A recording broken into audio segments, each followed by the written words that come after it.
Bersama dengan saya, kita serahkan ibadah kita pada petang ini kepada Bapa kita di surga. Saya ingin membaca firman Tuhan, Mazmur 104 berkata, "Masuklah melalui pintu gerbangnya dengan nyanyian syukur, ke dalam pelantarannya dengan puji-pujian. Bersyukurlah kepadanya dan pujilah namanya." Pada petang hari ini biarlah hati kita bersatu dan terbuka untuk membuka kepada pimpinan Roh Kudus sepanjang ibadah ini. Mari kita tundukkan kepala kita dan berdoa bersama. Bapa kami di surga, kami mengucap syukur dan terima kasih Bapa, kerana kasih anugerah-Mu pada petang hari ini. Kami bersama-sama di sini untuk memuji, meninggikan nama-Mu Bapa. Bapa, urapilah pujian kami, firman Tuhan, dan doa yang kami naikkan pada ibadah petang kami ini Tuhan, supaya berkenan di hati-Mu Bapa. Bukalah hati setiap kami di sini Tuhan, supaya kami Tuhan merasai Roh Kudus-Mu yang hadir di gereja ini pada petang ini Tuhan, supaya kami terus berkerinduan untuk mendengar firman-Mu Bapa, dan berkerinduan untuk terus dekat kepadamu Tuhan. Terima kasih Bapa, pada petang hari ini kami serahkan doa ini Tuhan kepada tangan-Mu. Dalam nama Tuhan Yesus Kristus kami telah berdoa dan mengucap syukur. Amin.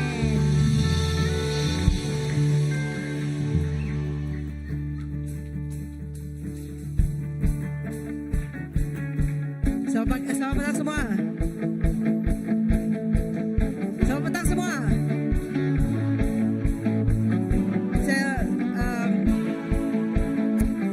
Kita ditebus untuk memuji Tuhan, amin. Di Yesaya 51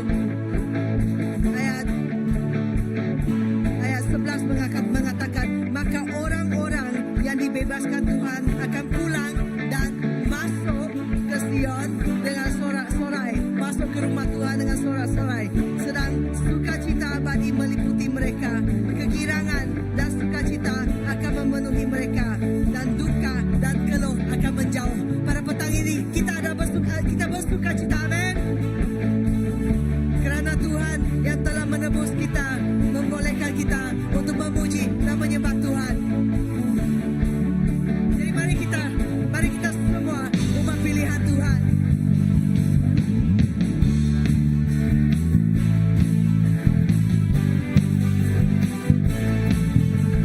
Mari kita semua umat pilihan Allah, dengarlah panggilannya untuk menggenapi firman-Nya.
Ku tahu Dia penolongku, darahnya hapus dosaku. Ku yakin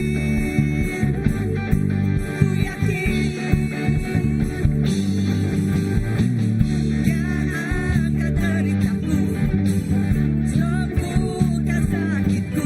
Ku yakin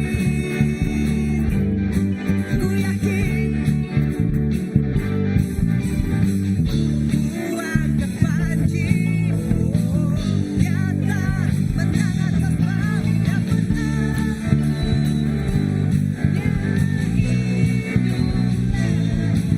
Dia penebusku, Dia hiduplah.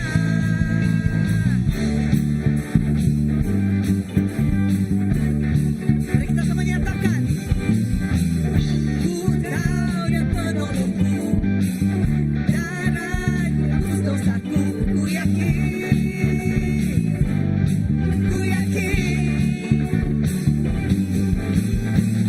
Dia angkat deritaku, sembuhkan sakitku. Ku yakin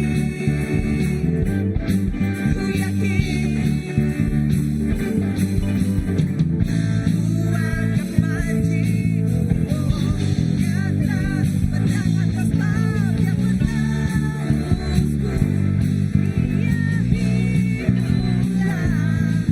Dia penebusku, Dia hidup. Dia penebusku, Dia hiduplah.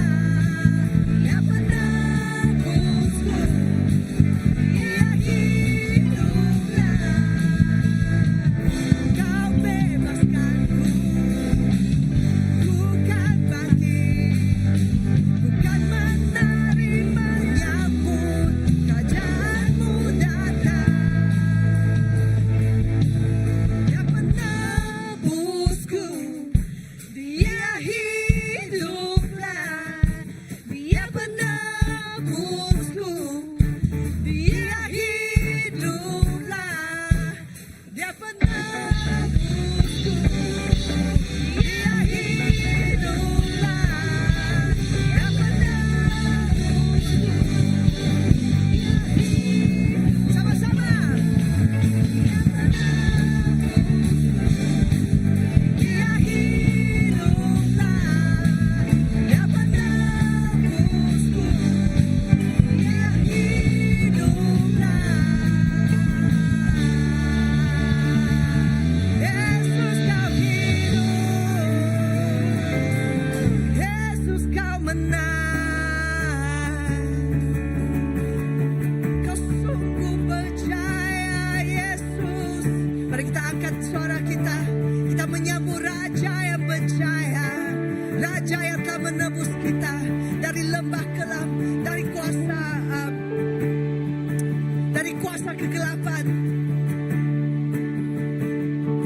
Mari kita sama angkat suara kita, kita sambut Raja.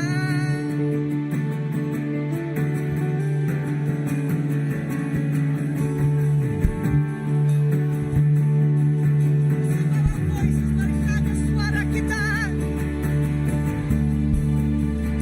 Yesus kau Raja yang berjaya.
Dia layak disembah,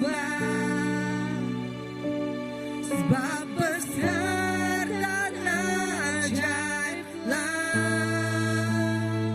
Dia Tuhan.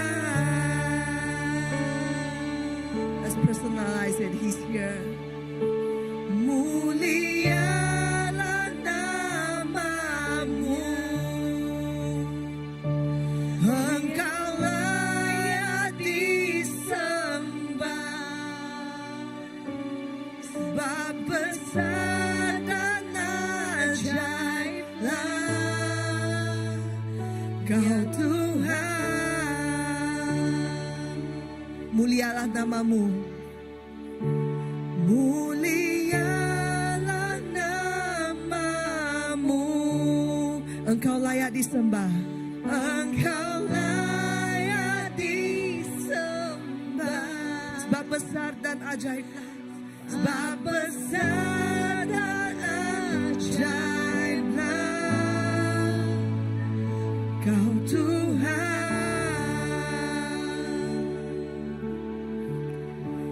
Kami memuji kebesaran-Mu.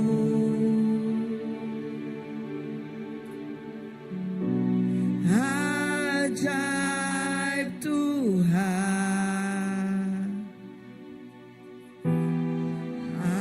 ajaib Tuhan. Kami memuji kebesaran-Mu.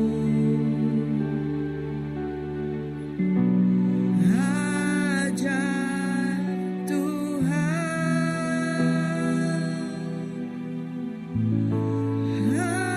ajaib Tuhan.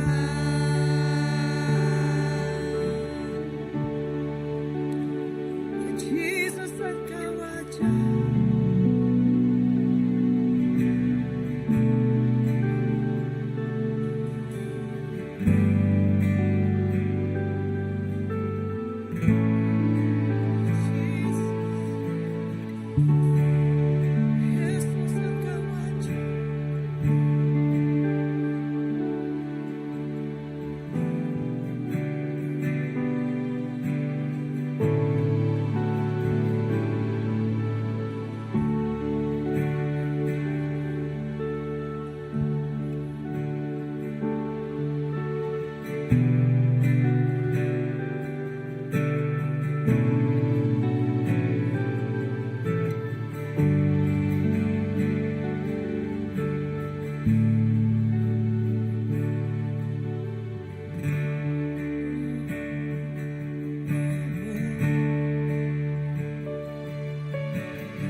besarlah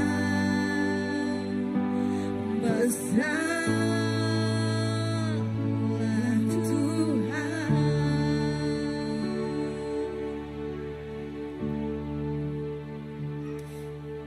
Tuhan, Engkau besar dan Engkau ajaib. Tiada sepertimu, Tuhan. Engkau duduk memerintah seluruh bumi, seluruh surga dan dunia. Tapi walau bagaimanapun, Engkau memanggil kami anak-Mu. Engkau dekat karena Engkau Bapa kami. Engkau yang menebus kami dan memberikan kami roh untuk roh Engkau, memberikan kami karunia Engkau supaya kami boleh memanggil Engkau Bapa.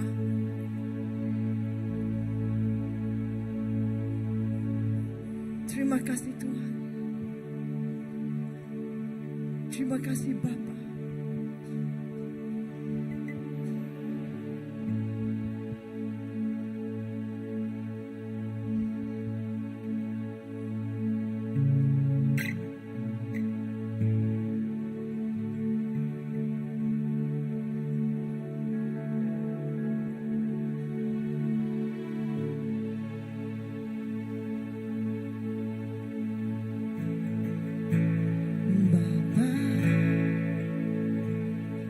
Besar sungguh kasih setiamu,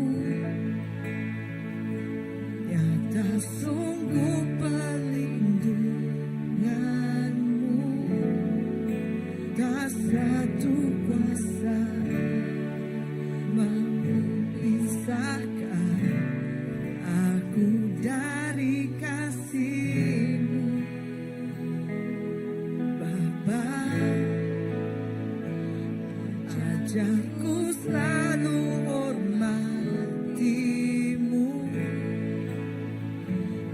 ajarku turut perintah-Mu, berikan ku hati untuk menyembah-Mu dan bersyukur setiap waktu.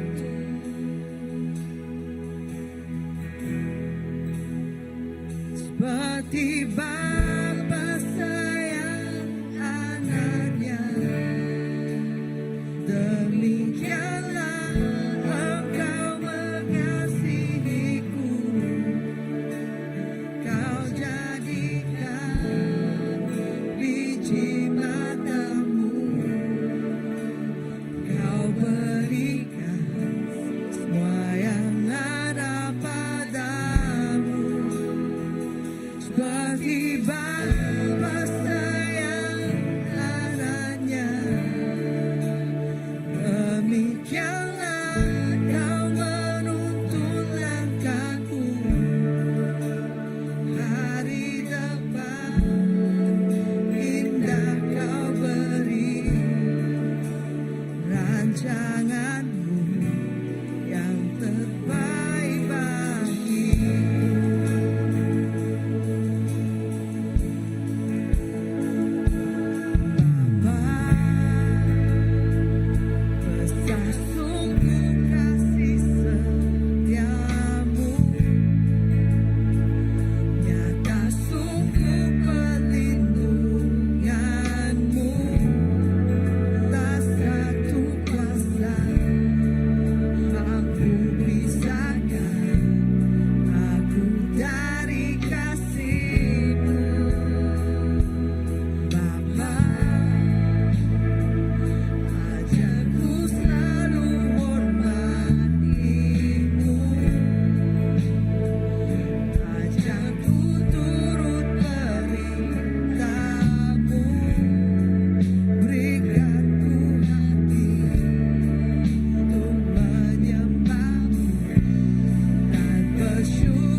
detik pun dalam kehidupan kami, Tuhan, Engkau menjauh dari kami. Kerana Tuhan, Engkau Allah yang mengasihi, Engkau Allah yang mengampuni, Engkau Allah yang sentiasa beserta dengan kami, Tuhan. Biarpun duka, biarpun suka, biarpun badai yang melanda kehidupan kami, Bapa, Engkau tidak pernah menjauh dari kami. Malah Tuhan, Engkau memberikan kami semua yang terbaik daripada-Mu, Tuhan. Oh, biarpun Tuhan, Engkau Tuhan mau memberikan segala sesuatu untuk Tuhan, oh, menyahut, membantu dan menopang kami di saat kami susah, Bapa. Terima kasih Tuhan untuk segala sesuatu yang Engkau berikan kepada kami, Bapa. Ya Tuhan, biarlah di dalam hadirat-Mu, Bapa, kami memberi Tuhan pemberian yang amat berharga, Tuhan, sama ada hati dan kehidupan kami. Oh, kami memberikan juga Tuhan persembahan kami ke tangan Engkau, Bapa. Biarlah ia menyenangkan hati-Mu, Tuhan Yesus. Terima kasih Tuhan. Haleluya Tuhan Yesus. Mari kita memberi persembahan kepada Tuhan.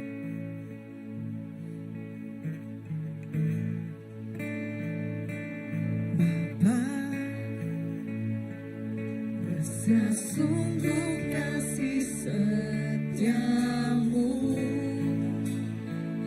nyata sungguh perlindunganmu, tak satu kuasa mampu pisahkan aku dari kasih-Mu,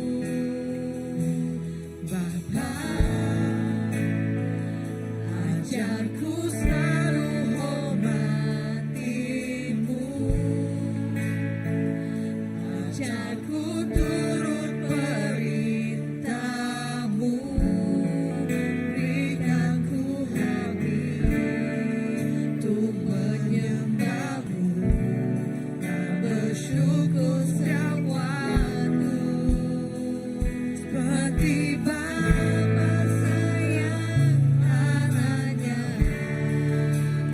demikianlah Engkau mengasihiku. Kau jadikan biji matamu, Kau berikan semua yang ada padamu, seperti Bapa sayang anaknya, demikianlah Kau menuntun langkahku hari depan. Indah Kau beri rancangan-Mu yang terbaik bagiku. Ya Tuhan Yesus, kami percaya Tuhan, rancangan-Mu dalam kehidupan kami itulah yang terbaik Engkau berikan dalam kehidupan kami, Bapa. Terima kasih Tuhan.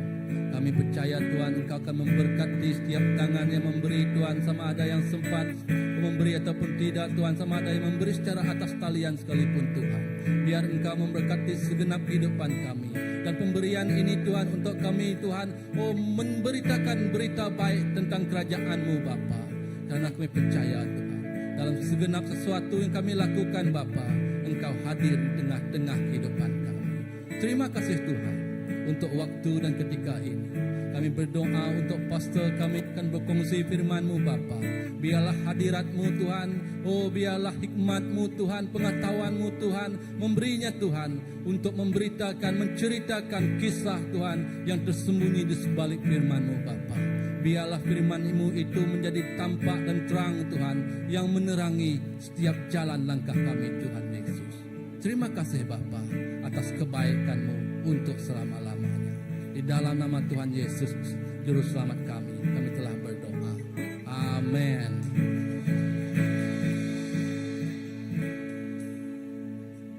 Oke, shalom semua. Jadi tanpa membuang masa, saya mengalu-alukan Pastor Andy untuk ke depan bagi berkongsi firman kepada kita semua. Dipersilakan.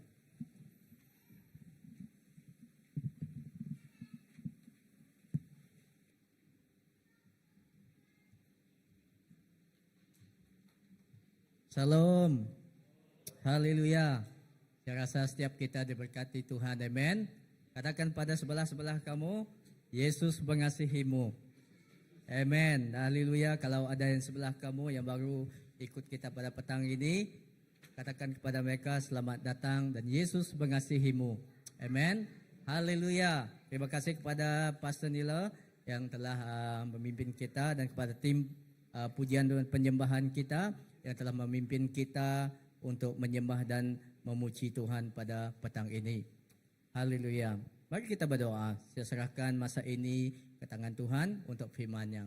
Bapa, terima kasih di atas kasih Engkau dan terima kasih Tuhan kerana kasih karunia-Mu. Kami dapat hadir di tempat ini dan kami percaya Tuhan setiap kami yang berada di sini Tuhan bukan satu kebetulan tetapi Engkau Tuhan yang telah menyatakan kasih Engkau dalam hidup kami dan kami serahkan firman-Mu ke tangan Engkau Tuhan dan setiap firman yang akan disampaikan Tuhan tidak akan kembali dengan kosong tetapi Engkau yang memberkati dan firman ini akan meneguhkan setiap hati kami dan mendorong dan mengangkat setiap iman kami. Baik kami berada di tempat ini dan teman-teman kami dan saudara-saudara kami yang mengikuti kami melalui kebaktian online. Terima kasih Bapa, di dalam nama Tuhan Yesus Kristus kami telah berdoa. Amen. Haleluya. Okey, selamat datang dan selamat petang. Okey, untuk tidak membuang masa, okey, pada petang ini saya ingin membawa kita tentang ada slide saya di sana kan. Okey. Membawa kita tentang satu iaitu sama-sama kita akan mengkaji ataupun melihat iaitu perjalanan Iman Yusuf. Yusuf. Okey, betul kan Yusuf dalam bahasa kan? Ya, saya membawa kita menceritakan mengenai iaitu cerita-cerita yang dilalui kisah-kisah kehidupan iaitu Yusuf di buku Kejadian 37 hingga 41. Okey, yang perjalanan dia dari sumur ke istana. Nanti kita akan lihat apakah yang terjadi dan apa yang dapat kita pelajari daripada kisah hidup Yusuf. Okey, ya saudara dan saudari yang dikasihi dalam nama Tuhan Yesus, ya tidak ada seorang pun kita yang mengimpikan iaitu kehidupan kita berada ataupun mengalami penderitaan. Amen. Tidak ada. Semua kita mengimpikan ataupun mahukan kehidupan kita diberkati, menerima sukacita dan sentiasa bergembira. Amen. Ada yang di sini bercita-cita untuk hidup dia dalam keadaan yang menderita ataupun dalam kesusahan setiap hari? Ada di sini? Tidak ada kan? Semua kita mengimpikan impian kita adalah mengalami kehidupan yang penuh dikasihi, kehidupan yang penuh diberkati dan kehidupan yang penuh dengan sukacita. Amen. Tetapi kadang tanpa kita sadari dan tanpa kita dapat kawal sesuatu itu, kehidupan kita itu kita tidak dapat lari daripada apa yang kita lalui setiap hari.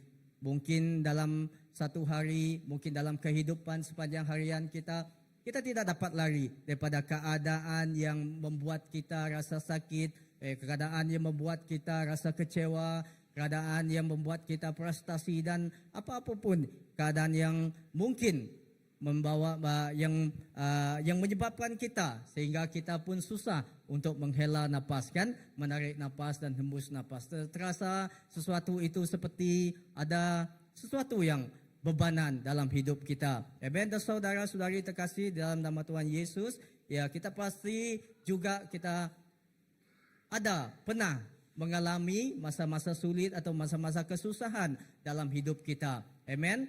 Pernah mengalami masa-masa susah dalam hidup kita, baik dalam pekerjaan kita, baik dalam keluarga kita, baik dalam pelajaran kita. Kerana pada petang ini banyak student yang dengan kita kan, kita pernah mengalami masa-masa yang susah dalam kehidupan kita. Amen. Dan masa di mana kita merasa keterpurukan ataupun merasakan kegagalan ataupun di mana kita merasakan kita di saat kita merasa kekecewaan. Mungkin kita merasa dikhianati ataupun mungkin kita pernah merasakan ditinggalkan Okey, kita ditinggalkan oleh teman kita ditinggalkan oleh keluarga kita, dan mungkin kita juga pernah merasakan kita di suatu masa ketika kita merasakan kita seolah-olah itu Yesus ataupun Tuhan telah meninggalkan kita ketika kita mengalami pergumulan, kesusahan dalam hidup kita.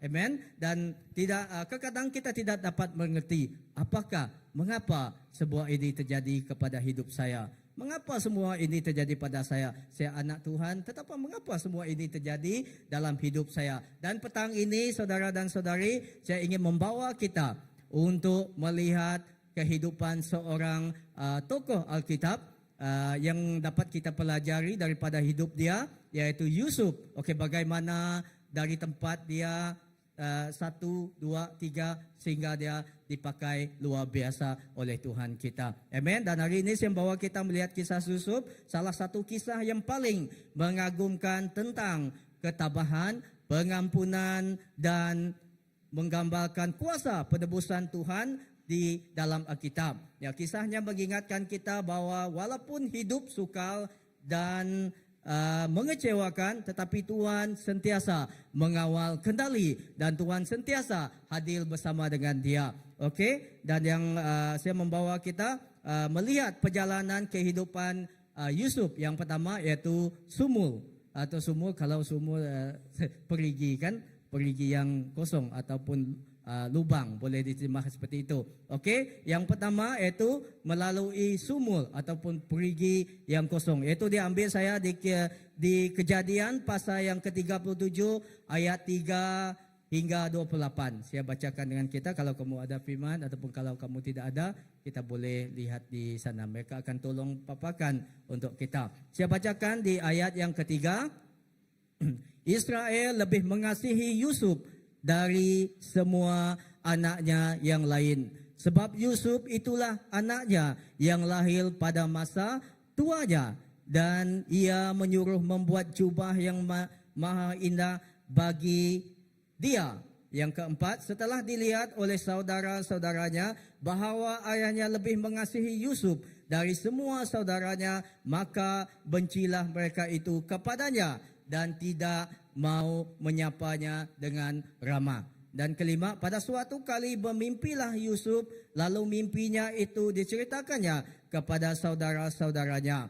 Sebab itulah mereka lebih benci lagi kepadanya, kerana katanya kepada mereka, "Cuba dengarkan mimpi yang kumimpikan ini.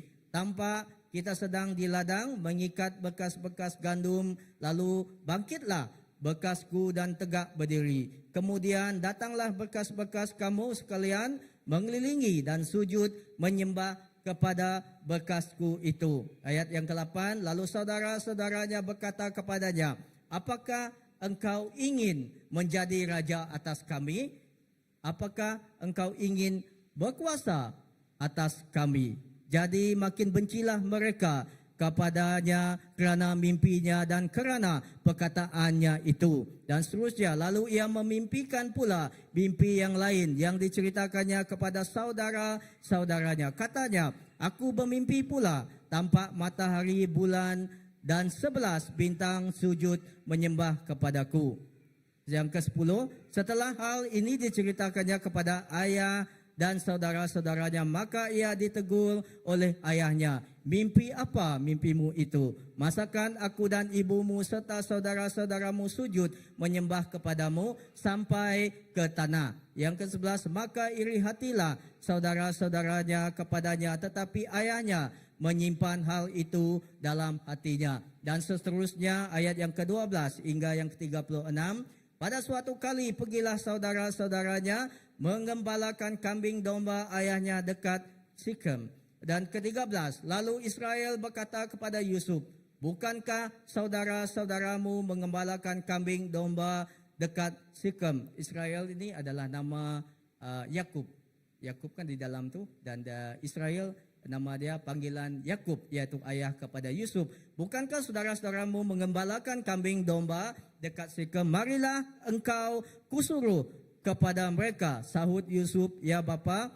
Kata Israel kepadanya, "Pergilah engkau melihat apa baik keadaan saudara-saudaramu dan keadaan kambing domba, dan bawalah kabar tentang itu kepadaku. Lalu Yakub menyuruh dia dari lembah Hebron, dan Yusuf pun sampailah ke Sikem. Ketika Yusuf berjalan ke sana kemari di padang, bertemulah ia dengan seorang laki-laki yang bertanya kepadanya, "Apakah yang kau cari?"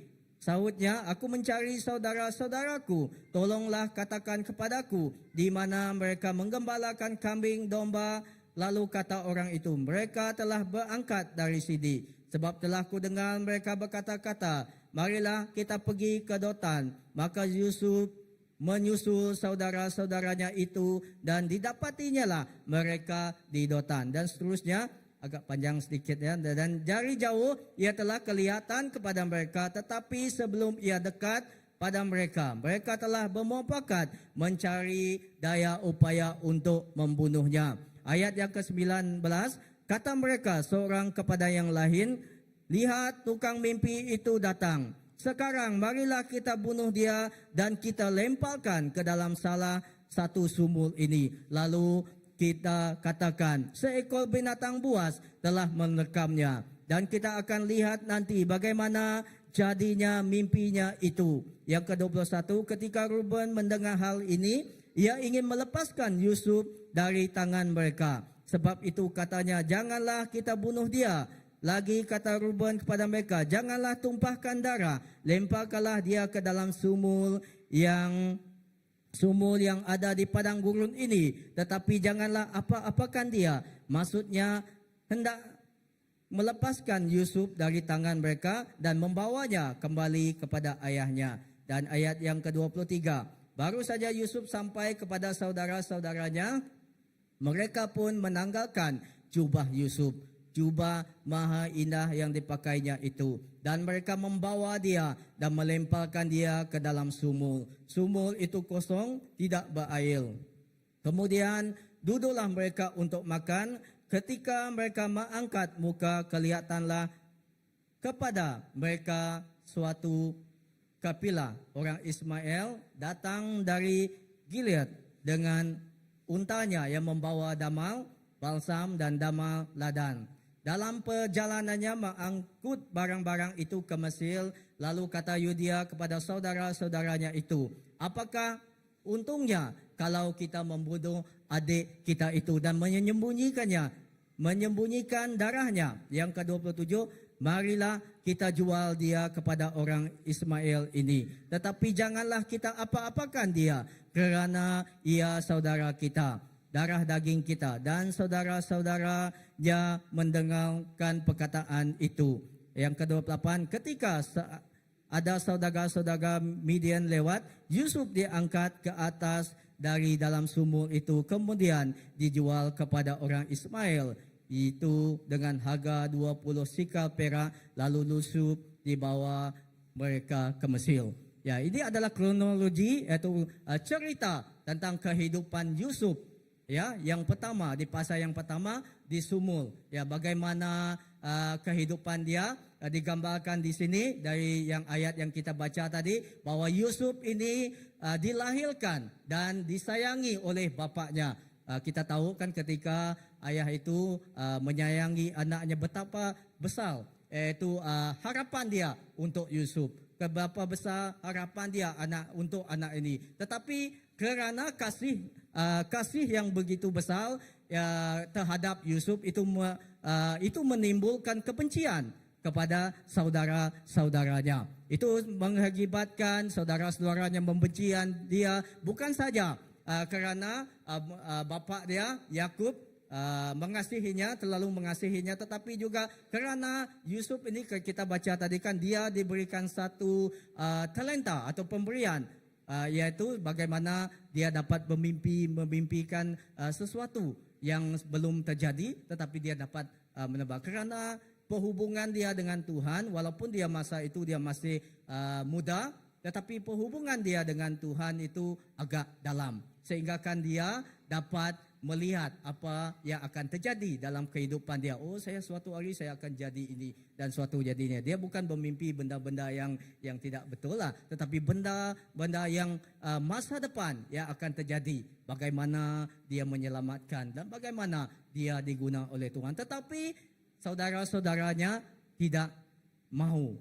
Mereka cemburu akan apa yang diceritakan Yusuf kepada mereka. Dan kisah Yusuf, saudara dan saudari, itu bermula dengan pengkhianatan saudara-saudaranya. Ya, dari seorang anak yang disayangi oleh bapaknya dan mempunyai mimpi-mimpi yang indah tentang Tuhan, ada pemberian untuk mentafsir setiap apa yang akan berlaku dalam hidup dia dan bagaimana dia dipakai Tuhan. Tetapi hal ini menimbulkan kebencian kepada saudara-saudaranya sehingga kan mereka ingin membunuh dia. Tetapi Reuben mengatakan, jangan kita bunuh dia sebab dia darah daging kita. Baik kita lemparkan dia saja ke dalam sumur. Dan sehingga kan mereka juga menjual dia kepada orang Midian. Saudara, kita lihat ketika hidup berubah tanpa diduga, kita lihat dalam sekelip mata Yusuf berubah dari menjadi anak yang disayangi dalam rumah tangga ayahnya dan menjadi hamba di negeri asing. Ya, bukan dari negeri dia tapi dibawa jauh ke tempat negeri yang jauh daripada dia dilahirkan. Ya, kita lihat semuanya dalam satu hari, namun walaupun di dalam sumur atau perigi, Tuhan tetap hadir bersama dengan dia. Amen. Kita lihat dan seterusnya kita lihat Tuhan tetap adil bersama dengan dia. Walaupun saudara dia meninggalkan dia dan bapa dia tidak ada bersama dengan dia, tetapi masa itu Tuhan tetap adil bersama dengan dia. Saudara dan saudari yang saya kasihi, mungkin juga hidup kita, mungkin keadaan yang kita lalui pada hari ini ataupun ketika ini tidak seperti yang dilalui Yusuf. Tetapi kita juga melalui hari-hari yang perit dalam hidup kita. Ya, betul ke tidak? Kita melalui kisah-kisah yang paling mungkin kita masa-masa yang ada kekecewaan dalam hidup kita yang kita lalui. Seperti mungkin kita tidak dijual seperti Yusuf, mungkin juga kita tidak dilempar ke dalam sumur. Tetapi saudara dan saudari, apa yang terjadi kepada Yusuf, apa yang kita dapat pelajari, mungkin kita juga mungkin kita pernah merasakan penolakan, mengalami penolakan, ataupun mungkin kita pernah mengalami merasakan hilang kepercayaan. Kalau kita di sekolah kan, kita di college ke, di university, kita ada kawan kan, di mana-mana kita di waktu kerja, mungkin bos kita ini sayang dengan kita. Tetapi pada masa yang suatu hari dia kita merasakan dia kehilangan, kita merasakan hilang kepercayaan ya kepada kita. Ya, mungkin juga kita merasakan perhubungan atau perasaan kita dikhianati ataupun sebagainya, sehingga kan bahkan untuk kita mau menarik napas itu tadi seperti yang katakan susah kita untuk merasakan sesuatu. Hidup kita itu adalah kepenghujungan, adalah suatu yang penghujung. Saudara, saudari, sumur seperti yang di sana. Oke, saya gambarkan sumur adalah merupakan, saya gambarkan, yaitu gambarkan daripada kehidupan, menggambarkan kehidupan kita yang penuh kekecewaan, atau mungkin kita menggambarkan pengkhianatan dan kegagalan hidup kita. Ya, ketika kita berhadapan dengan situasi ini, selalunya hidup kita terasa seperti kita di hujung jalan. Tidak ada jalan penyelesaian. Ketika kita menghadapi kekecewaan, ketika kita menghadapi pengkhianatan, ketika kita merasakan kepercayaan kita itu hilang, ketika kita merasakan sesuatu yang terjadi dalam hidup kita. Kalau kita lihat di sana, di gambar di sana Yusuf kan, kalau dilihat di sana bagaimana dia dapat keluar dari tempat itu kan, dalam pikiran dia, habislah saya, bagaimana saya dapat mencapai mimpi saya. Tidak dapat. Tetapi Tuhan tidak meninggalkan dia. Tuhan tetap hadir bersama dengan dia. Kisah Yusuf mengajarkan kita bahawa sumur itu boleh menjadi titik permulaan perjalanan yang besar dalam hidup kita. Walaupun kita mengalami kekecewaan, walaupun kita mengalami keperitan dalam hidup kita, kita mengalami kegagalan dalam hidup kita, tetapi kita mempelajari sesuatu yang sangat yang arti kehidupan yang sangat berarti yang Yusuf ajarkan kepada kita, iaitu kekecewaan, kegagalan bukan penghujung dalam hidup kita, tetapi itu adalah permulaan bab yang baru dalam hidup kita. Amen. Kita percaya dalam sesuatu yang kita lalui seperti Yusuf, sumul itu bukan sesuatu penghujung menyekat impian Tuhan yang mau Tuhan lakukan dalam hidup dia, tetapi itu adalah satu langkah bab-bab baru dalam kehidupan Yusuf. Ya, saya masih ingat ketika tahun pertama saya di Pulau Pinang, saya belajar di seminari di Pulau Pinang. Tahun pertama dan kelas yang kedua pada masa itu saya mengalami satu subjek, yaitu pentafsiran, bukan pentafsiran, itu tentang kajian Alkitab. Saya gagal sebab pada masa itu masa saya di sana saya belum ada bahasa Malaysia. Saya terpaksa mengambil dalam Inggris. Kelemahan saya adalah bukan orang yang adalah bahasa Inggris. Ya tahu masa saya belum melayani menjadi pastor. Okey, tetapi saya sudah bekerja di gereja ini beberapa tahun dan Pastor Graham memberi saya peluang ketika ada orang yang datang dari luar negara, sebab masa itu banyak orang dari Norway, orang banyak daripada Melbourne yang datang ke gereja pada masa itu. Kalau Reverend kita Australia, terima kasih. Australia, kalau Reverend kita pastor kita cakap boleh bawa mereka kah? Saya sudah cepat-cepat saya lari sebab saya kelemahan saya tidak dapat adalah satu malu, kurang yakin, saya tidak dapat macam mana saya akan berinteraksi dengan mereka kalau saya bawa mereka di dalam band ke apa-apa. Tetapi di seminari MPTS, sebab pada masa itu semasa saya belajar di sana saya tidak dapat lari. Karena pada masa itu tidak ada bahasa pengajaran dalam bahasa Malaysia, dan kami seringkali diajar di pada masa itu di dalam semua subjek dalam bahasa Inggeris, presentation semua dibuat dan diajar untuk melayani di dalam bahasa Inggeris. Dan saya merupakan struggle. Saya berkata kepada Tuhan, aduh, kenapalah saya pergi ke sini susah-susah. Di sana ada part time di Kuching dalam bahasa Malaysia. Kenapa saya mau juga belajar di sini, di MPTS di sini. Susah-susah. Bahasa Iban kan senang, bahasa Malaysia kan senang. Saya gagal dalam SEM itu. Kalau gagal, kita kena bayar, saya kena bayar lagi dan kena repeat subjek itu. Saya kata pada Tuhan, aduh, dan bukan lagi gagal, dan setiap kali saya akan berjumpa dengan Dean Akademik. Dia panggil, kenapa ini. Kalau kamu berapa kali gagal, ada 3 kali gagal, kita bagi can. Kalau ada 3 kali gagal untuk subjek ini, kamu boleh, dia katakan, bolehlah kita boleh dihantar ataupun mereka akan bagi kita peluang. Aduh, saya cakap. Tetapi pada masa itu yang saya lihat kan daripada pengalaman pelajaran dia, saya lihat hidup Yusuf, ya, yang saya lihat kebaikan dia, input yang baik, yang positif.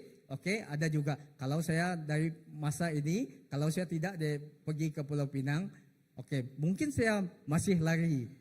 Ya, mungkin saya akan masih lari. Kalau sedia pasal kita suruh saya, boleh jemput orang ini, boleh kena sini, boleh ikut ini, mungkin saya boleh lari kan?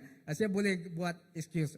Saya ada kerja, saya ada tu. Tetapi Tuhan itu ada rencana dia sendiri. Dalam kesulitan kita, dalam kesusahan kita, dalam ketidakupayaan kita, Tuhan adil, tetap hadir dengan kita. Amen. Dia tetap menyediakan jalan bagi hidup kita. Amen. Itu yang saya pelajari daripada kisah Yusuf itu. Saudara, sumul itu, segala kekecewaan, segala kegagalan kita, itu bukan penghujung dia. Mungkin itu adalah permulaan akan hari-hari yang baik. Sesuatu yang baik akan terjadi dalam hidup kamu. Amen. Tetapi terus bersandar kepada dia. Kerana dialah yang memberikan kita kedamaian dan kekuatan. Amen. Saudara-saudari, kadang-kadang Tuhan mengizinkan kita mengalami titik yang paling terendah dalam hidup kita. titik yang paling kita tidak dapat sekali dalam hidup kita. Tetapi kerana ia menyediakan kita untuk apa yang akan datang. Segala kecewaan, kegagalan yang kita lalui pada saat ini, kesusahan yang kita lalui pada saat itu, anggap itu bukan ujian daripada Tuhan. Itu bukan jalan penghujung, tetapi itu adalah permulaan titik-titik babak hidup kamu yang Tuhan sediakan rancangannya yang lebih besar lagi dalam hidup kamu. Amen. Saudara, cara kita bertindak yang paling penting sekali adalah cara kita meresponi apa yang kita tempuhi. Itu kalau kita meresponi dia seperti Yusuf dengan baik, kalau kita meresponi dia dengan mengandalkan Tuhan dalam hidup kita, kita akan dapat mengatasi dia. Amen. Ya, begitu juga dengan kamu, anak-anak kita banyak yang pelajar di sini, college student, uni student, tidak senang untuk kamu kan? Banyak juga tidak senang untuk kamu luluskan, praktikal tidak senang kan? Susah, stres. Saya pun sampai belajar menyiapkan satu presentation sampai pukul 3 pagi, 4 pagi pada masa, tetapi saya tetap lagi gagal. Kecewa lagi saya. Aduh, sampai 3 pagi, 4 pagi tetap lagi gagal. Mau dibuang lagi. Aduh, tetapi cara Tuhan berlayanan. Tapi puji Tuhan dah sepanjang itu, walaupun saya tidak dapat yang keempat, tetapi puji Tuhan saya dapat 3.5 saya punya GPA masa itu. Saya boleh dapat menyambungkan pada masa itu. Tapi dalam bahasa Inggris, tetapi aduh susah. Tetapi cara Tuhan memang sekarang, kalau kamu kata dengan saya, tidak juga saya seperti itu, tetapi at least saya tidak lari. Saya dapat menjawab, saya dapat bercakap dengan orang yang bukan daripada kita. Ya, saya tidak lari seperti dulu. Saya dapat berinteraksi dengan mereka. Itu yang saya pelajari. Tuhan tetap hadir dan tetap menyediakan kita. Amin, saudara. Adakah anda berada dalam sumul hari ini? Ingat, jangan menilai cerita kita ataupun cerita kamu lebih cepat. Sumul itu tidak kekal, tetapi Tuhan masih menulis dia. Cerita kamu, Tuhan adalah pengarang cerita kamu. Setiap pastor kita selalu mengajar ini dengan kita. Si pengarang adalah Yesus sedang mengarang cerita kita. Amen. Dia tidak mengarang segala kegagalan dalam hidup kita, tetapi dia mengarang cerita kita mengikut kehendak dia. Amen. Dan jangan tetap cepat mengalah. Dan kedua, kehidupan yang kedua yang dilalui oleh Yusuf yang kita boleh cerita itu penjara. Okey, rumah Potifar dan penjara. Itu Kejadian pasal yang 39 ayat 1 dan 4. Lepas itu ayat 11 dan ke-21. Saya bacakan untuk kita. Yang pertama, adapun Yusuf telah dibawa ke Mesir dan Potifar seorang Mesir, pegawai istana Firaun kepada pengawal raja, membeli dia dari tangan orang Ismail yang telah membawa dia ke situ. Tetapi Tuhan menyertai Yusuf sehingga ia menjadi seorang yang selalu berhasil dalam pekerjaannya. Maka tinggallah ia di rumah tuannya orang Mesir itu. Setelah dilihat oleh tuannya bahawa Yusuf disertai Tuhan dan bahawa Tuhan membuat berhasil segala sesuatu yang dikerjanya, maka Yusuf mendapat kasih tuannya dan ia boleh melayani dia. Kepada Yusuf diberikannya kuasa atas rumahnya dan segala miliknya diserahkannya pada kekuasaan Yusuf. Dan ayat yang ke-11. Ya, pada suatu hari masuklah Yusuf ke dalam rumah untuk melakukan pekerjaannya, sedang dari seisi rumah itu seorang pun tidak ada di rumah. Lalu perempuan itu memegang baju Yusuf sambil berkata, marilah tidur dengan aku. Tetapi Yusuf meninggalkan bajunya di tangan perempuan itu dan lari keluar. 13. Ketika dilihat perempuan itu bahwa Yusuf meninggalkan bajunya dalam tangannya dan telah lari keluar. 14. Dipanggilnya lah seisi rumah itu, lalu katanya kepada mereka, lihat, dibawanya kemari seorang Ibrani, supaya orang ini dapat mempermainkan kita. Orang ini mendekati aku untuk tidur dengan aku, tetapi aku berteriak-teriak dengan suara keras. Dan ketika didengarnya bahwa aku berteriak sekeras-kerasnya, ditinggalkannya lah bajunya padaku, lalu ia lari keluar. Ayat yang ke-16, juga ditaruhnya baju Yusuf itu di sisinya sampai tuan rumah pulang. Perkataan itu jugalah yang diceritakan perempuan itu kepada Potifar. Katanya, hamba orang Ibrani yang kau bawa kemari itu datang kepadaku untuk mempermainkan aku. Tetapi ketika aku berteriak sekeras-kerasnya, ditinggalkannya bajunya padaku. Lalu ia lari keluar. Baru saja didengar oleh tuannya perkataan yang diceritakan istrinya kepadanya, begitulah aku diperlakukan oleh hambamu itu. Maka bangkitlah amarahnya. Yang ke-20, lalu Yusuf ditangkap oleh tuannya dan dimasukkan ke dalam penjara, tempat tahanan raja dikurung. Demikianlah Yusuf dipenjarakan di sana. Saudara, pengalaman hidup Yusuf kita lihat bukan saja dia dilempar ke dalam sumur, tetapi dia juga difina. Dan dimasukkan ke penjara. Kita lihat kehidupan dia itu sudah bangkit kembali, tetapi jatuh lagi kan. Kita lihat demikian berterusan apa yang terjadi kepada dia. Pengalaman Yusuf, saudara, kita lihat pengalaman hidup Yusuf di sini menyedarkan kita bahwa kesetiaan itu, saudara, tidak selalu membawa kepada ganjaran yang segera. Tetapi Tuhan melihat dan dia mengingatinya. Kita lihat seterusnya kisah-kisah dia yang akan apa yang terjadi pada Yusuf kan. Kita lihat kehidupan dia bukan saja dilempar ke sumur, dijual lagi kepada orang Midian. Tetapi bukan saja lepas itu diangkat, dibawa masuk ke rumah Potifar. Hidup dia sudah dikatakan, oh ada harapan sudah hidup saya, sudah dapat menggalau nafas. Tetapi dia dituduh juga dan dimasukkan ke penjara. Tadi masuk sumur, sekarang masuk ke penjara. Apakah susah hidup dia kan? Yusuf kita lihat, walaupun demikian Yusuf berkhidmat dengan setia di rumah Potifar. Tetapi dia dituduh palsu oleh istri Potifar dan dilemparkan ke dalam penjara. Saudara dan saudari, kita sadari kadang-kala ketaatan itu juga tidak akan membawa kepada kenaikan pangkat. Ini saya paraphrase daripada kisah Yusuf kan. Kalau lihat segala apa yang dia lakukan, dia mentafsir ini mimpi ini, dia boleh buat ini semua ini, melakukan semua yang diperintahkan oleh raja pada masa itu, dia dapat lakukan. Dia dapat berikan semua itu. Kalau dikatakan kesetiaan dia, kejujuran dia boleh dinaikkan pangkat kan. Tetapi tidak. Dia malah itu semua itu membuat dia dipenjarakan dan difina oleh istri Potifar pada masa itu. Saudara, itulah adalah kehidupan. Tetapi ia akan membawa kepada, kita lihat, membawa lebih ke banyak penderitaan kepada Yusuf. Nah, saudara, kadangkala ketaatan itu tidak seperti yang kita dapat ganjaran dia tidak dapat kita terima dengan cepat.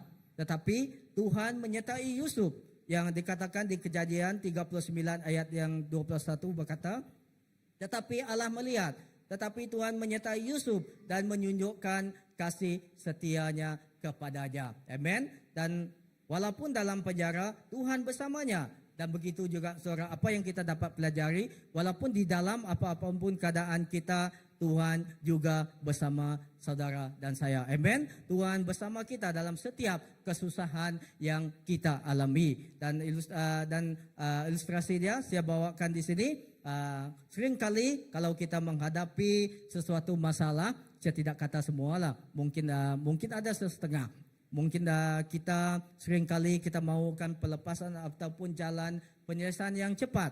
Oke, contohnya, ketika kita lapar, apa yang kamu cari? Mie segera kan? Ketika kita lapar, kita mencari sesuatu yang segera. Oke, ketika kamu lapar, macam saya kan kalau sudah banyak stok makanan, kalau traveling sudah banyak stok di dalam peti sejuk kita bekukan. Oke, kalau saya lapar, saya akan ambil yang sudah dibekukan makanan itu dan saya panaskan di dalam microwave tu. Lebih cepat kan daripada saya memasak dia. Oke, kadang-kadang saudara, kalau kita lapar, seringkali kita mahukan mencari cara yang lebih pantas untuk kita memasak makanan. atau untuk menghangatkan makanan. Mungkin kita seperti saya tadi, mungkin kita mencari microwave kerana ia adalah jalan yang mudah dan cepat untuk kita memasak. Kalau kita masak kan, kita kena keluarkan ayam itu dari peti sejuk, kena supaya dia tidak beku, buang kena ais dia sudah beku kan, dan lepas itu kita kena ulas bawang, kena banyak proses dia.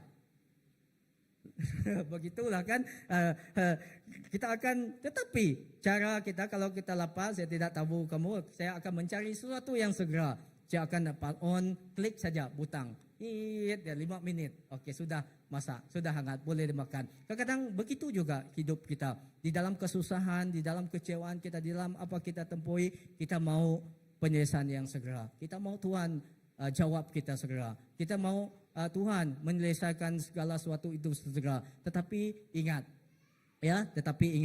kadang-kadang Tuhan tidak memberikan cara penyelesaian yang cepat bagi kita. Mungkin dia memilih slow cooker, periuk yang mengambil masa, slow cooker yang kalau terjemah dalam bahasa Malaysia slow cooker, periuk yang dia lambat itu, dia kadang 1 jam. Kami dulu ada beli yang 1, tetapi kerana masa itu kita ada aktiviti yang kita mau buat di gereja. Dari pagi pukul 4 pagi kami sudah on. Lepas itu masih lagi tidak masak. Berapa jam? 6 jam. Dikata 6 jam. Akhir-akhir mana saya buang, saya tikam dia dalam tong sampah. Dan sebab kan kita harapkan masak slow. Sebab dia slow cooker kan. Kita ada aktiviti, kita ada membawa makanan, tidak dapat. Belum masak. Kali kami mau makan, belum lagi masak. Akhir-akhir saya tikam dia. Kadang saudara, cara Tuhan, mungkin dia tidak mau kita guna slow cooker. Tidak mau kita guna microwave, cara yang pantas untuk penyelesaian. Tapi dia mungkin dia mau gunakan slow cooker. Sebab mungkin kenapa? Melalui proses dia mau kita menunggu. Karena proses yang dalam kita menunggu itu ada jawapan yang bagus yang dia mau berikan kepada kita. Amen. Dan dia ada jalan penyelesaian yang bagus untuk kita. Dan dalam masa kita menunggu, kita percaya Tuhan itu dia kerana dia sedang menyediakan dan membentuk watak kita untuk ke mana kita berada. Begitu juga Yusuf kan dibuang ke sumur, dijual. Lepas itu difitnah, dipenjarakan. Ya, Tuhan boleh angkat dia macam tu saja kan jadi Perdana Menteri kan, tetapi tidak. Tuhan melalui proses demi proses. Melalui itu kita lihat apa yang saya lihat di dalam hidup Yusuf. Tuhan memberikan melalui penantian itu, Tuhan membentuk karakter dia untuk dia menghadapi sesuatu yang lebih besar yang Tuhan yang Tuhan sediakan untuk dia, membentuk, mengubah karakter dia untuk menjadi pemimpin. Kita lihat apa yang dia akan jadikan. Dan penjara, saudara, kita lihat penjara bukan tempat penghukuman ataupun bukan tempat akhir bagi kita, tetapi tempat pemurnian dan pengujian iman kita. Itu Kejadian 3 ayat 1 hingga 2 yang kita baca. Setelah dijual, Yusuf menjadi budak di rumah Potifar. Ia bekerja dengan jujur dan diberkati. Tapi kerana diperinah oleh isteri Potifar, Yusuf dimasukkan penjara. Yusuf boleh menjadi marah, dia boleh menjadi pahit hati. Tetapi dia lebih memilih, ia tetap setia bekerja dimanapun dia berada.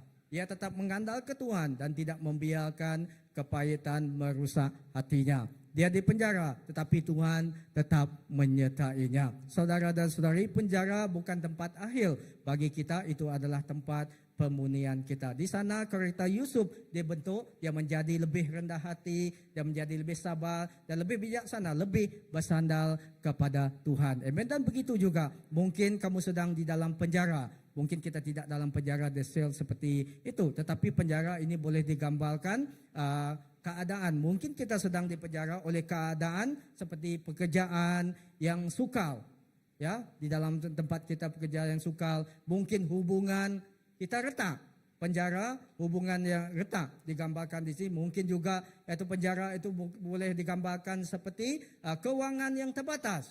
Ya, di sekarang ekonomi kita sangat tidak bagus, oke? Tetapi puji Tuhan ada peningkatan. Ya, mungkin itu karena kita selalu berdoa, orang kita yang percaya selalu berdoa kan, betul kan? Ya, itu adalah ada peningkatan, tidak walaupun tidak drastik, tetapi kita percaya Tuhan tetap menyediakan dia. Mungkin tetapi jangan menyerah. Pilih kesetiaan atau ketepatan hati dalam masa sukar kita. Jangan lari, tetapi Tuhan sedang memurnikan kita untuk hal yang besar. Melalui proses itu kekecewaan, apa yang kita tempuhi, Tuhan membentuk kita untuk menjadi yang lebih baik. Amin. Dan seterusnya, yang ke-C yaitu istana. Oke, Kejadian 41 ayat 39 hingga 41. Oke, ayat ke-39, 41 bab yang ayat 39. Kata Firaun kepada Yusuf, oleh kerana Allah telah memberitahukan semuanya ini kepadamu, tidaklah ada orang yang demikian berakal budi dan bijaksana seperti engkau. Engkaulah menjadi kuasa atas istanaku, dan kepada perintahmu seluruh rakyatku akan taat. Hanya takhta inilah kelebihanku daripadamu. Selanjutnya Firaun berkata kepada Yusuf, dengan ini aku melantik engkau menjadi kuasa atas seluruh tanah Mesir. Amen. Dan ini yang terjadi kepada kehidupan Yusuf. Berkat proses kehidupan dia, ketekalan hati dia, Tuhan tetap menggenapi janji-janji dia daripada di istana. Tuhan menebus, menggenapi setiap apa yang dia inginkan Yusuf jadi. Dan kalau kita baca di bab yang seterusnya, saya tidak akan sentuh itu. Kita melihat bagaimana Yusuf kesasiskan dia itu bukan sesuatu kata kita lihat bukan yang mudah. Tetapi kerana dia bersandar sepenuhnya kepada kuasa Tuhan yang bersama dengan dia, dia tidak lari, dia tidak memilih untuk lari, tetapi dia memilih untuk terus bersandar kepada Tuhan. Hasil dia diangkat untuk menjadi pemerintah atas tanah Mesir. Saudara, apa yang kita dapat pelajari dari kisah ini? Kehidupan Yusuf berubah secara drastik apabila dia mentafsirkan mimpi Firaun. Meramalkan 7 tahun kelimpahan diikuti oleh 7 tahun kelaparan. Kerana kagum dengan kebijaksanaannya, Firaun melantik Yusuf sebagai orang kedua atas Mesir. Tahun-tahun kesusahan, kita lihat tahun-tahun kesusahan Yusuf telah ditebus apabila dia diletakkan dalam kedudukan untuk menyelamatkan nyawa yang tidak terkira banyaknya, termasuk keluarganya sendiri, ya, keluarga yang mengkhianati dia, saudara-saudara yang mengkhianati dia. Mereka juga salah satu yang dia selamatkan. Mereka juga salah satu yang dia layani. Saudara, mungkin masa Tuhan selalu berbeza daripada masa kita, tetapi ketahuilah, ia sentiasa sempurna. Amen. Masa Tuhan sempurna, tidak pernah terlambat. Ya, masa dia sempurna, selalu on time. Masa dia adalah sempurna. Apa yang dirasakan seperti kelewatan dalam kehidupan Yusuf, sebenarnya itu adalah musim persediaan untuk Yusuf, di mana Tuhan menyediakan dia, mempersiapkan dia untuk hal-hal yang lebih besar. Begitu juga dalam hidup kita. Dalam masa kesulitan kita, kesusahan yang kita alami, kegagalan kita, Tuhan percaya, Tuhan menyiapkan kita untuk hal-hal yang lebih besar. Amen. Bukan gagal sekali berarti habis dunia kita, tidak.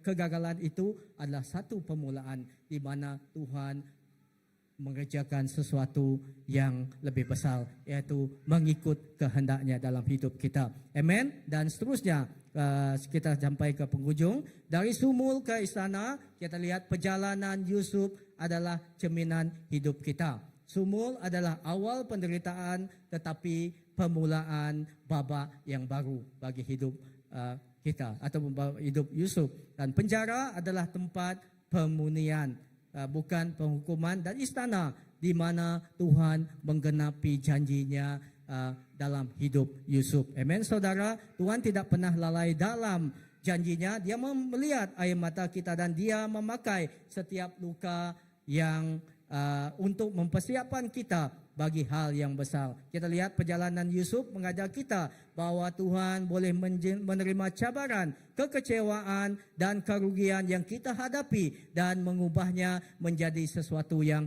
indah. Amen. Di sini selain dari Yusuf, tokoh yang paling besar yang menjadi teladan bagi hidup kita Kristen adalah Yesus sendiri. Kita lihat kehidupan Yesus kan, ya ini Yusuf mengalami pengkhianatan, tapi kita lihat kehidupan Yesus dia lebih dahsyat lagi pengkhianatan yang dia alami. Yang pertama adalah dalam pengkhianatan Yesus mengalami pengkhianatan dari Yudas, ya. Yohanes 13 ayat yang ke-21. Dalam penolakan kita lihat Yesus ditolak oleh kaumnya sendiri. Ya, dia tidak diterima, malah mereka tidak mengenal dia. Yohanes 1 ayat 11 dan Lukas bahasa yang keempat ayat 28 hingga 30. Dan dalam kekecewaan, Petrus yang sangat dekat dengannya menyangkal dia 3 kali. Aduh, begitu dahsyat kan? Kalau kawan kita perlu dia tidak kenal, aku tidak kenal kamu. Bagaimana perasaan kamu? Tapi itu adalah yang Yesus terima. Dalam penderitaan batin banyak yang dia terima ketika dia disalibkan. Dipukul, yaitu Markus 15 ayat 15. Diberikan mahkota duri, Matius 27 ayat ke-29. Dipaku di tangannya dan kakinya, Yohanes 20-25. Dihina, Markus 19 ayat 29 hingga 30. Malah mengalami keterpisahan dari bapanya ketika dia disalibkan di penghujung dia. Apa dia cakap? Di mana engkau? Ilai Bapakku, mana engkau? Di manakah engkau? Dia mengalami keterpisahan dengan bapa dia pada masa itu. Dia itu Markus 27 ayat 46 hingga 27 ayat yang ke-46. Saudara, dalam kehidupan dan kematiannya Yesus menunjukkan teladan bagi kita. Dia menunjukkan bagaimana meresponi penderitaan, ketidakadilan, kekecewaan, kebencian dan apa-apa saja yang dia alami dengan kasih, dengan pengampunan dan keteguhan iman dia. Inilah yang kita dapat pelajari ketika kita menghadapi setiap kesulitan seperti ini, penganiayaan, kekecewaan, kita dikhianati, kita pilih, yaitu kita memilih untuk memberikan kasih kepada mereka. Kita tidak memilih untuk membalas setiap apa yang dilakukan, tetapi kita memilih Yesus karena dia memberi kasih kepada kita. Amen, saudara. Mungkin hari ini kamu sedang ada di sumul atau penjara hidupmu. Atau mungkin kamu sedang bertanya, Tuhan, kenapa semua ini terjadi kepadaku? Saudara, hari ini Tuhan mau berkata kepada kita, mau berkata kepada kamu, hari ini aku sedang membentukmu, aku tidak meninggalkanmu. Percayalah, istanaku sedang menantimu. Amen, katakan, percayalah, istanaku sedang menantimu. Amen. Dalam segala apa yang kita tempuhi, percaya Tuhan sedang bersama dengan kita. Jika kita menghadapi ujian yang terasa berat, saudara, mari datang kepada Tuhan pada petang ini dengan hati yang terbuka. Kedua, serahkan sakitmu, kekecewaanmu, pengkhianatan yang kamu alami, pergumulanmu, kekhawatiran dan ketakutan yang kamu alami. Izinkan Tuhan memulihkan dan membentuk kamu. Dan yang terakhir sekali, di Injil Matius pasal yang ke-11 ayat yang ke-28 berkata, firman Tuhan yang berbunyi, marilah kepadaku semua yang letih lesu dan berbeban berat, aku akan memberi kelegaan kepadamu. Kalimat ini, saudara dan saudari, kalimat ini adalah ajakan dari Yesus Kristus kepada semua orang yang lelah. Pada setiap kita yang lelah, yang kita mengalami kecewaan, kita mengalami kegagalan, mungkin kita mengalami apa-apa ya kesusahan dalam hidup kita. Ini merupakan ajakan Tuhan. Karena di 1 Tesalonika 5 ayat 24, Ia yang memanggil kamu adalah setia, Ia juga akan menggenapinya. Amen. Ini adalah janji Tuhan kepada kita. Karena Ia yang telah memanggil kita dan Dia akan menggenapi setiap janjinya dalam hidup kita. Dia tidak akan meninggalkan kita dalam kegagalan kita, dalam kekecewaan kita, dalam keperitan kita. Tetapi Dia akan memberikan tangannya bagi setiap kita. Amen. Dan seterusnya saya serahkan masa ini kepada Pastor. Tepukkan tangan kepada Pastor Eli. Mari kita berdiri ya. Mari kita berdiri. Dalam gambaran Yusuf ini gambaran yang Allah memenuhi rencananya di dalam kehidupan kita. Baiknya individu maupun keluarga, bahkan maupun gereja. Ya, istana itu menggambarkan apa yang Tuhan janjikan kepada kita. Amen. Dan bahkan waktu saya duduk di sana, bahkan Tuhan, second service ini, adakah second service ini boleh membesar, bertambah? Immediately perkataan begini, bagi Tuhan tidak ada yang mustahil. Apa yang Dia mau, jikalau orang datang, adakah kita bersedia?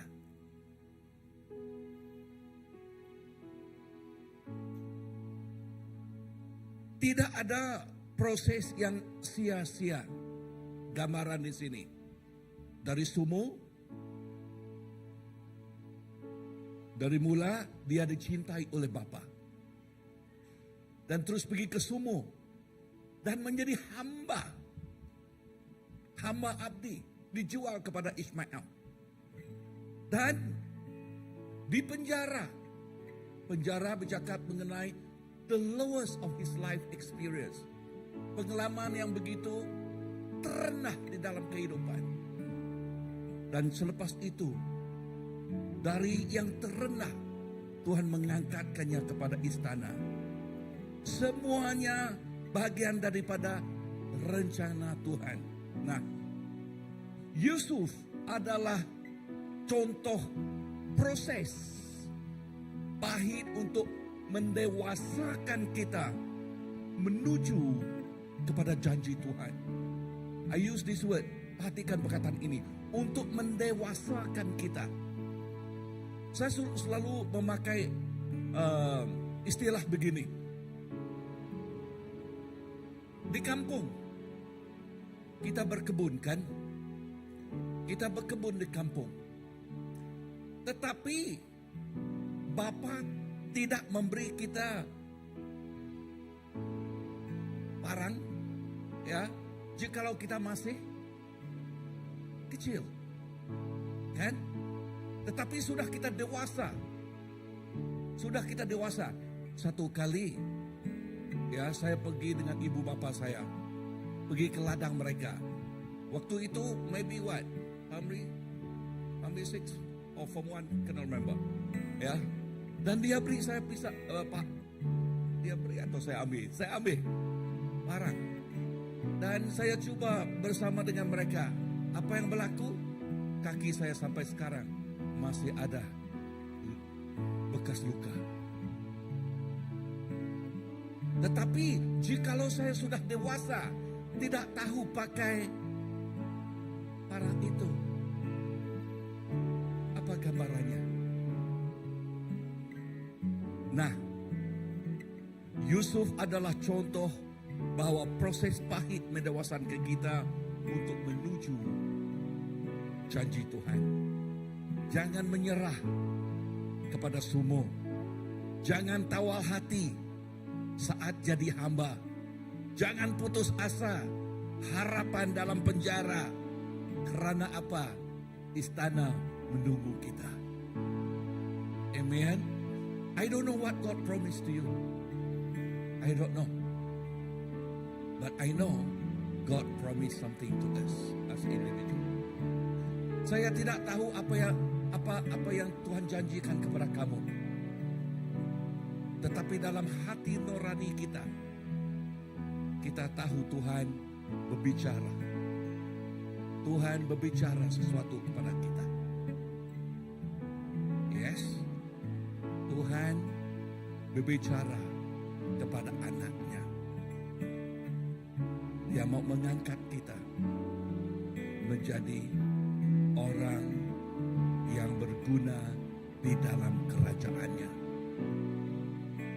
Tetapi kita diproseskan sebelum kita mencapai dan menggenapi, memenuhi janji Tuhan yang telah berikan kepada kita.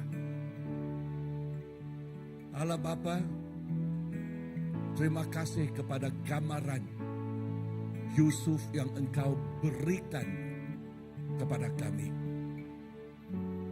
Ajarlah kami Tuhan, supaya di dalam proses mendewasakan kami tidak menyerah kalah di sumur maupun tawal hati di saat menjadi hamba. Dan jangan putus asa berhadapan dengan penjara, sebab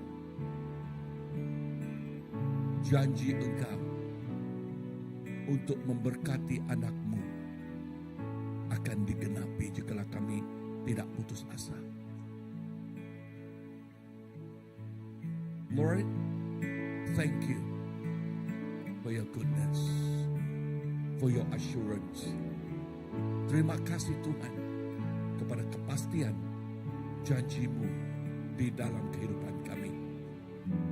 Berkatilah setiap kami di sini dengan berkat yang datang daripada Engkau, supaya kehidupan kami terus belajar dan berpegang kepada apa yang Kau telah berikan kepada kami melalui Yusuf, gambaran Yusuf.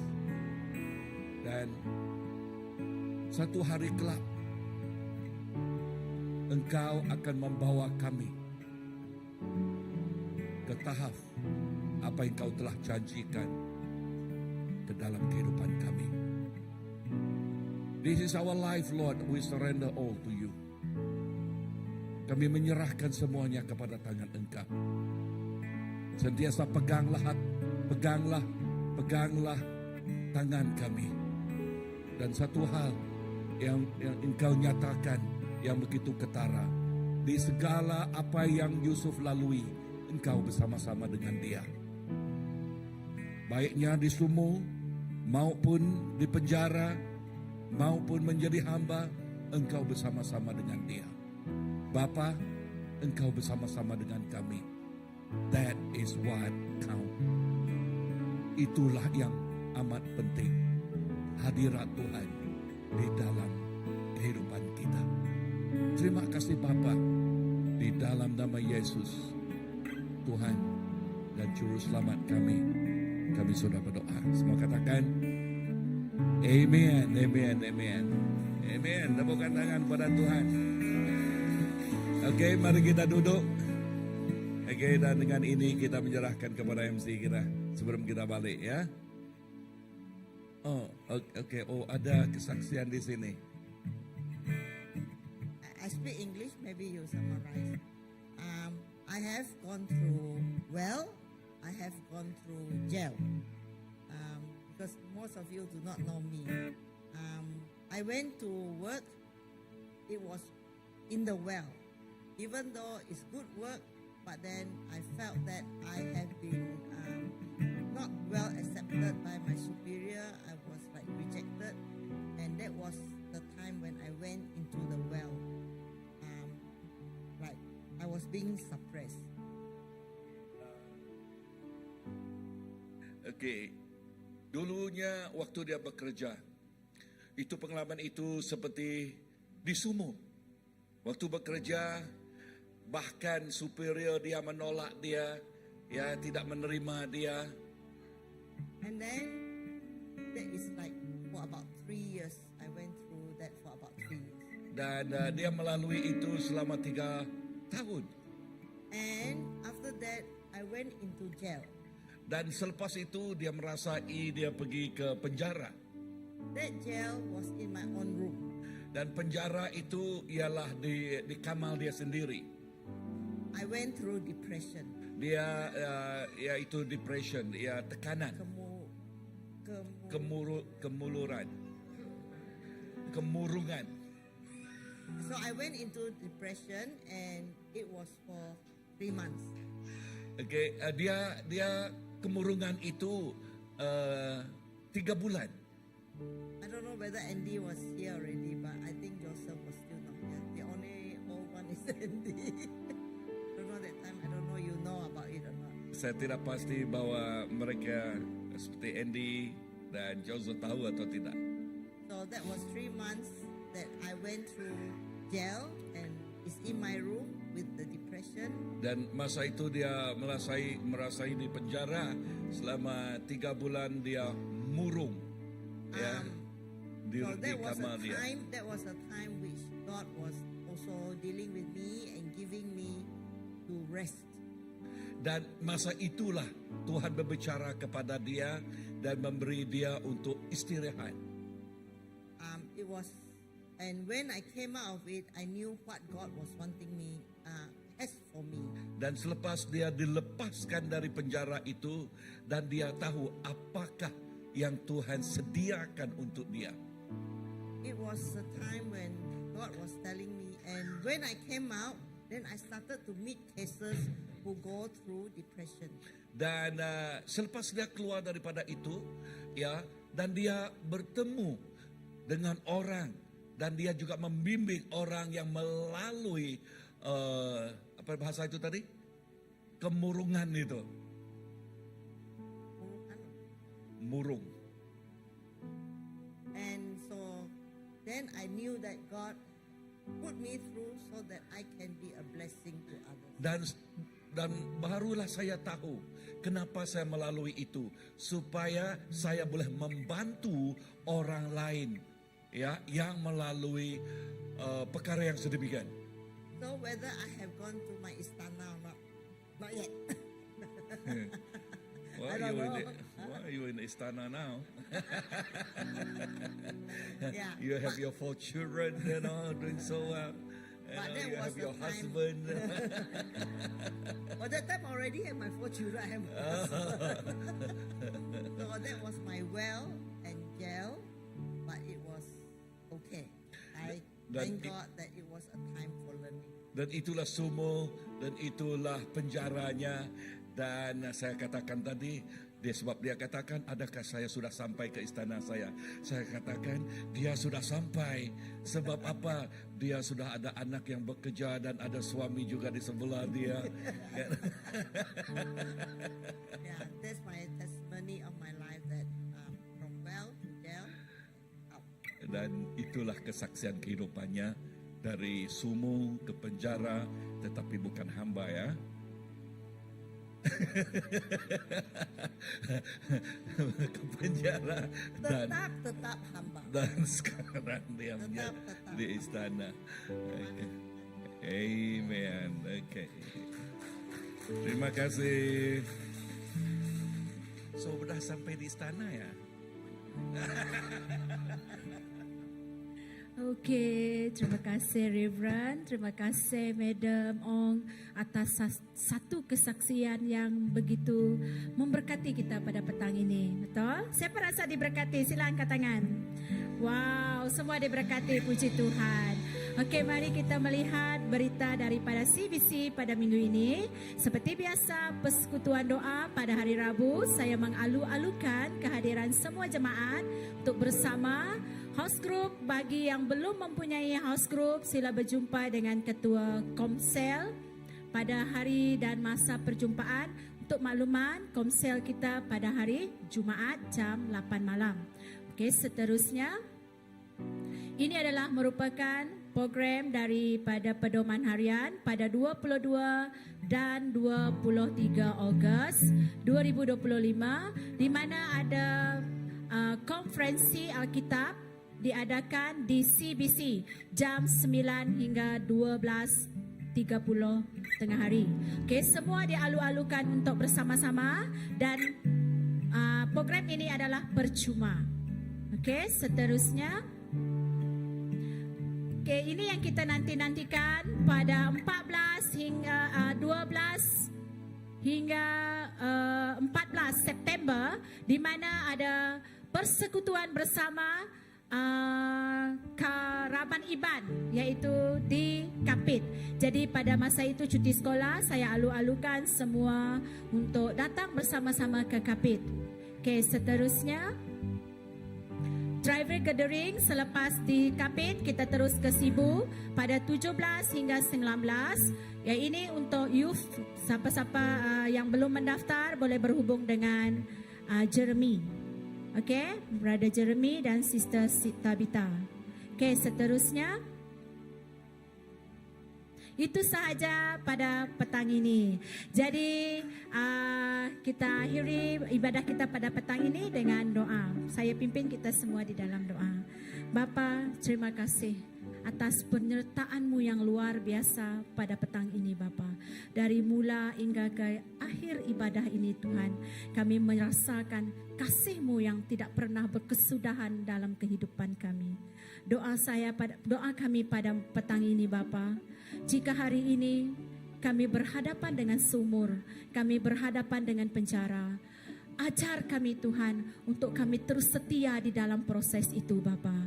Sekembalinya kami daripada ibadah ini juga Bapa, pimpinlah kami supaya kami selamat kembali ke rumah masing-masing, dan segala apa yang kami lakukan sepanjang minggu ini kami serahkan kepadamu Bapa, supaya Tuhan apa yang kami lakukan di dalam kehidupan ini adalah hanya untuk memuliakan, meninggikan nama-Mu Bapa. Terima kasih Bapa, kami serahkan doa ini ke tangan-Mu. Dalam nama Tuhan Yesus Kristus kami telah berdoa dan mengucap syukur. Terima kasih. Amin.